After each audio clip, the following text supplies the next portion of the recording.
राज्य की महिला एवं बाल विकास मंत्री अदिति तटकरे रत्नागिरी दौरे पर आई, जहां उन्होंने छत्रपति संभाजी महाराज की प्रतिमा के दर्शन किए और कार्यों का जायजा लिया।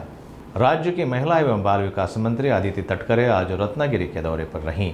दौरे के दौरान उन्होंने रत्नागिरी में छत्रपति संभाजी महाराज की पूर्ण लंबाई वाली प्रतिमा का निरीक्षण किया और कार्य की समीक्षा की। प्रतिमा स्थल पर पहुंचकर उन्होंने संतोष जताया और कहा कि यह कार्य ऐतिहासिक महत्व का है। निरीक्षण के दौरान रत्नागिरी नगर परिषद के प्रशासनिक अधिकारी भी उपस्थित थे। इस अवसर पर स्थानीय प्रशासन द्वारा उन्हें प्रोजेक्ट से जुड़ी जानकारी भी प्रस्तुत की गई। खरं तर काही दिवसांपूर्वीच राज्याचे उपमुख्यमंत्री अजितदादा असतील,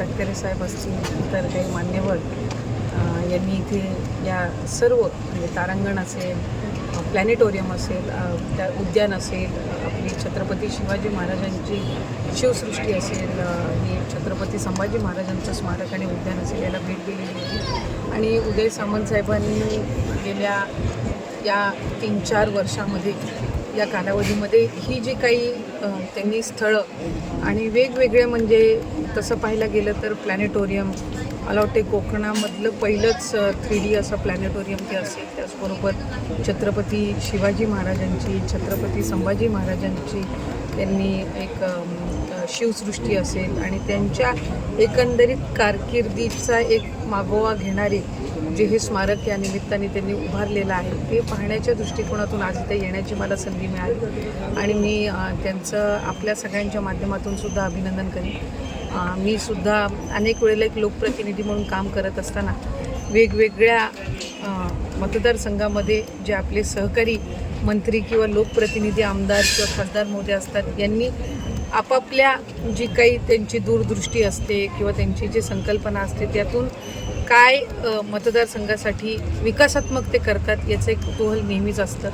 आणि दादांकडून आणि तटकरे साहेबांकडून काही दिवसांपूर्वी झालेल्या कार्यक्रमानंतर जी प्रशंसा ऐकली, मी सामंत साहेबांना विनंती केली की मलाही त्या ठिकाणी ते पाहायचं आहे, कारण मी सुद्धा श्रीवर्धनमध्ये आमचं श्रीवर्धनच्या बीचचं सुशोभीकरण असेल, आमचं एक कासव संवर्धनाचं एक तिथं टर्टल बेस्ड म्युझियमचं काम सुरू आहे, सुपारी संशोधन केंद्राचं काम सुरू आहे, हरिहरेश्वरचं आम्ही एक नव्याने आराखडा तयार करत आहोत आणि शिवसृष्टी छत्रपती शिवाजी महाराजांची माझ्या मतदारसंघातल्या 5ही तालुक्यांमध्ये त्याचं काम हे प्रगतीपथावर आहे। आणि मग त्या दृष्टिकोनातून वेगवेगळ्या ज्या संकल्पना असतात, ज्या जिथं साकारल्या गेलेल्या असतात, त्याचंसुद्धा साधारणपणे आपण बघावं, त्यातूनही काही प्रेरणा घ्यावी, आणखीन काय आपल्याला त्याच्यामध्ये करता येईल आणि त्या दृष्टिकोनातून आज इथं येण्याची संधी मिळाली।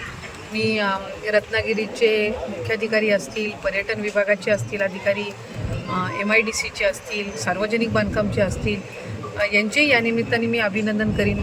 प्लॅनेटोरियम बघितलं, तिथंसुद्धा जे चांगल्या पद्धतीनं ते चालवत आहेत आणि वेगवेगळ्या म्हणजे मला असं वाटते की आत्तापर्यंत कोकणामध्ये अशा पद्धतीचं वेगवेगळ्या एज ग्रुप्सला, वयोगटाला तिथं आणावंसं असं काही प्लॅनेटोरियम आपल्याकडे नव्हतं आणि ते पहिल्यांदाच त्या निमित्ताने आहे। दुसरी एक अतिशय मला जी गोष्ट तिथं भावली ती म्हणजे रत्नागिरीचं वैशिष्ट्य जे आहेत, जी मंदिरं असतील किंवा जी स्थळं असतील, स्मारकं असतील, त्याची एक चांगली प्रतिकृती अशी एक संबंध त्यांनी जे एक दालन त्याचं एक स्वतंत्र तयार केलेलं आहे।